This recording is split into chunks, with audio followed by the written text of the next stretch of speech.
ఏమైంది బేటా? జాబ్ రాలేదా? వచ్చిందబ్బు, కానీ ఈసారి బెంగళూరు రమ్మంటున్నారు. మీరు నాతో రాలేరు కదా. ఇంత చదువుకున్నా ఆంధ్రాలో ఒక్క జాబ్ లేదా అబ్బు నా కోసం?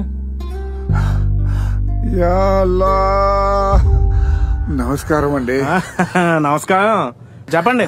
మా అబ్బాయి జాబ్ గురించి. సార్, నేను JNTUKలో బీటెక్ 86% తో పాస్ అయ్యాను. ఆంధ్ర యూనివర్సిటీలో మాస్టర్స్ 90% తో ఫినిష్ చేశాను సార్. అవన్నీ కాదమ్మా, నూడిల్స్ వండవచ్చా? నూడిల్సా? పోనీ అంటలు తోడవచ్చా? అదే డిష్ వాష్. అది కూడా కాదంటే వాలంటీర్గా చేస్తావేటి? నేను మాట్లాడుతుంది IT జాబ్స్ గురించి. అదే సార్, చదువు తగ్గ ఉద్యోగాలు లేక కుటుంబాలను వదిలి పక్క రాష్ట్రాలకు వెళ్తున్నారు, దాని గురించి. పోనీ బెల్ షాప్ లో చేస్తావేటి? ఉన్నాయి కదా వీళ్ళకి అబ్బు మనం ఓటేసింది. నా గురించి ఆలోచించి నీ భవిష్యత్తును పాడు చేసుకో. రాష్ట్రాన్ని వదిలి వెళ్ళిపో. లేదబ్బు, వీళ్ళు ఈ రాష్ట్రంలో ఉన్నంత వరకు ఈ రాష్ట్రానికి భవిష్యత్తే ఉండదు. ముందు వీళ్ళని రాష్ట్రం నుండి తరిమి కొట్టాలి.